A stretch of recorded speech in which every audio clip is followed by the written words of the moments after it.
All right, this is like my third time trying to record this video, so I'm not sure what's going on with my footage, but it's just disappearing from my phone. So this is just an update. I have, oh my gosh, it's been like 3 or 4 months or something since I've recorded a YouTube video. So much has happened, so much. But today I want to go ahead and give you an update. But first, I want to talk about something that's really, really important that's been coming up after this Mercury retrograde we're having right now. And that is learning how to connect with our source energy, the God frequency that's within us, how important that is, and why I can't stop talking about it, why it's my purpose, my mission to teach you how to do this, because I learned how to successfully do it about, I would say, maybe 5 months ago. I've been a successful psychic medium since then, been able to live a comfortable life in my van over here. If you're joining me, this is my van. I live in it full time. Now, but more importantly, it's because so much is changing in society right now, and we need to be able to get our own yes or no. We need to be able to discern the messages that are coming from the other side, because they are coming, we're receiving them, we're just not able to interpret them, or we don't notice because we're not aware right now in this moment in our life, you know? We're not conscious enough to even realize that they're coming in. So I want to teach you how to do that, and I'm going to go ahead and give you a brief overview of how I did it and how I've been teaching other people how to as well.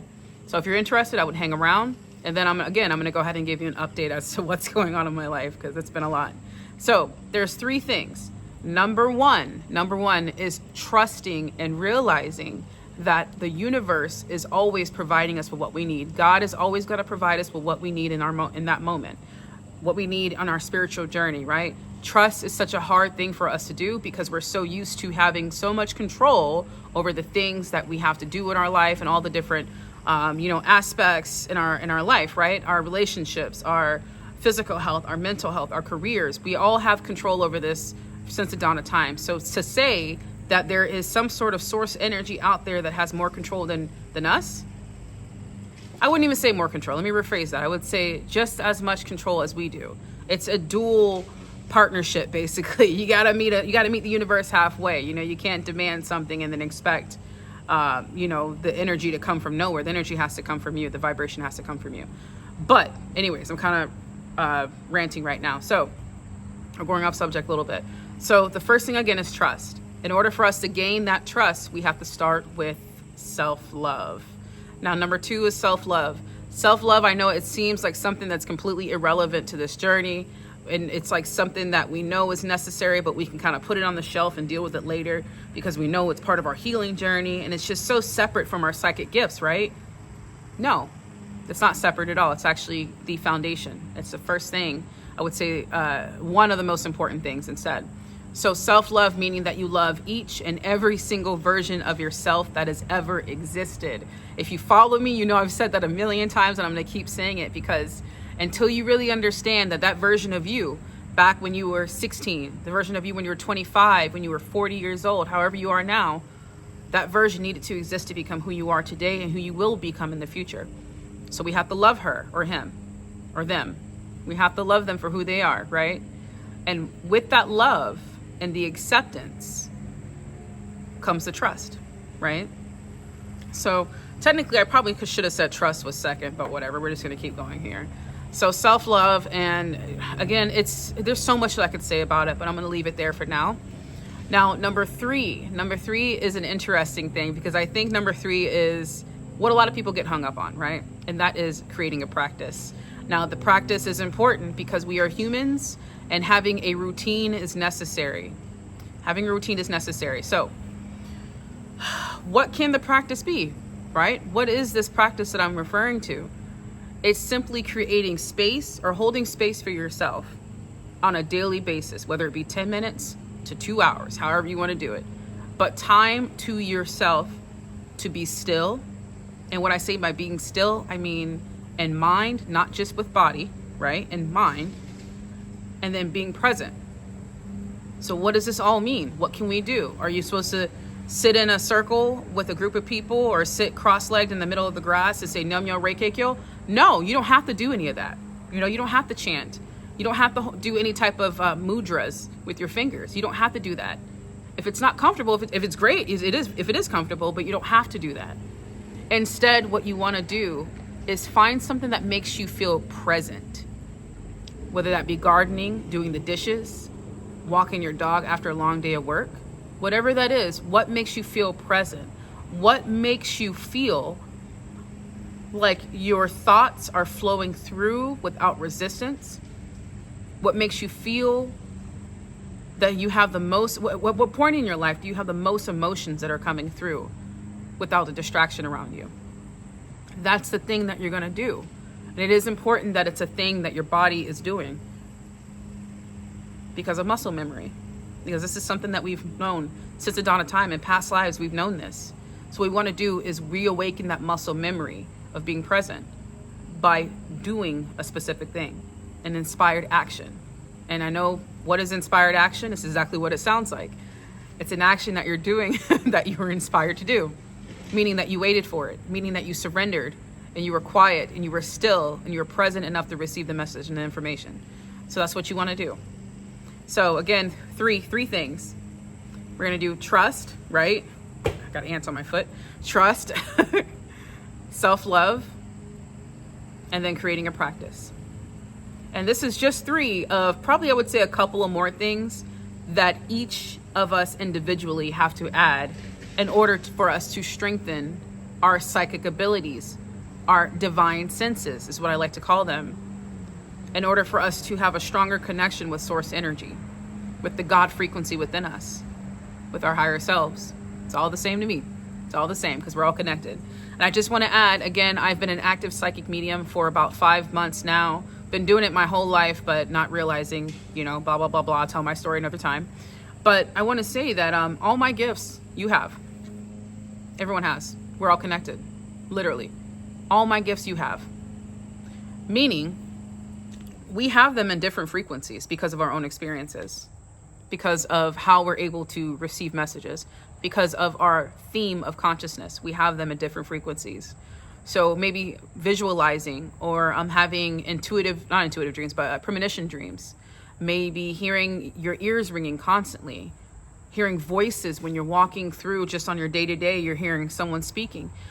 Regardless of what that divine sense is, what your dominant divine sense is, just know that it is not a coincidence. You're hearing, you're feeling, you're seeing those things because you need to, because it's a hint from the universe, from God, that you are being pushed to open and awaken this part of yourself up. And if you choose not to, that's your choice. There's nothing wrong with you. But if you really want to lean into this, if you're seriously curious, or you're ready, you're so confident that you're ready to do this because you know it's going to help you have a more fulfilling life, then connect with me. I'm doing one-on-one readings. We got a 20-minute reading, 45, and I just opened up a 90-minute reading. And my partner and I, Jeremiah, we have something called How to Become a Superhuman, because we are superhuman, each and every single one of us. I am not more special than you are because I'm a psychic medium. Not at all. We're all superhuman. We all have these abilities. So if you want to connect with Jeremiah and I, that is called, again, How to Become Superhuman. And that is a full 2 hours with us. But before I end this video, I want to go ahead and give you guys an update. So much has happened. Again, I've been in Alabama for a couple of months now. I'm in a relationship now. Unfortunately, my cat Spaz has, I don't know, she's missing, and she's been missing for about a month and a half now. And I'm assuming that she's passed because I'm starting to see her in my dreams. Now, normally I bet you're thinking, well, if you're a psychic medium, how can you not see your cat and where she went, right? Well, the thing about reading ourselves, it can be a little fishy with that because we're so emotionally attached to someone or something that, there's a cat back here, that we just can't connect. And I was really struggling with that. So I got a lot of mixed messages. I got, when she first became missing, I was stressed out, but I was okay because I knew she was coming back. And then I didn't see her come back. And then I didn't see her at all. And interesting thing that happened about a couple of weeks after I lost her is my partner at the time decided to reveal to me that he was also psychic. Let me rephrase that. We all know we're all psychic. He revealed to me his specific ability, and that is to see spirits. He told me that he had been seeing her spirit on the property. And that blew my mind because I had no idea that I was dating someone that was as gifted as he is. So we're working together now. But so what came from the loss of my cat, other than a lot of grief on my part, because I still cry about her all the time, but what came from that was a partnership that I've always wanted, you know? And I'm happy about it. I'm really grateful. And I'm nervous and I'm scared, but I embrace and I welcome those emotions. Because I know with fear, as we know, with fear comes with also like a little bit of excitement and just not knowing. I embrace the unknown and everything. Not consistently, but yeah. So I'm in Alabama, but we're actually going to be traveling to Arizona because I also purchased land in Arizona. I've been wanting to do that for a minute now. 2.5 acres. And I just went ahead and started paying on a cabin. So I'm paying roughly about $500 a month for the cabin and the land. And I can afford it, but it's going to be a little tight. So I'm just kind of commanding the universe and God to provide me with what I need. And I just want to add something about making commandments instead of asking, because I used to say, make sure that you're asking the universe, make sure that you ask your guides, et cetera, et cetera. What's most important right now is that you are willing to say, I command the universe, God, to provide me with things that I need, specifically $400,000 or, you know, a new vehicle or a partnership, a romantic partnership, a best friend, who knows, right? So we want to make commandments now. Why? Because we know deep down inside that we don't need to do anything beforehand before what we want to come into reality comes in. Let me rephrase that. We are worthy now and we are enough. So then why aren't you commanding the universe, knowing how powerful you are? Knowing that the universe is not going to really hear us if we're so coy and we're too afraid to just simply state what we want with confidence. With confidence, it's so important. We know that our voice, even the frequency of the voices that we use right now when we're saying certain things, the language that we speak about ourselves and about the world, we know that we can create reality as we're saying these things, right? So then why are you still asking? And why aren't you making commandments, I mean? Why aren't you being the king or the queen that you were meant to be?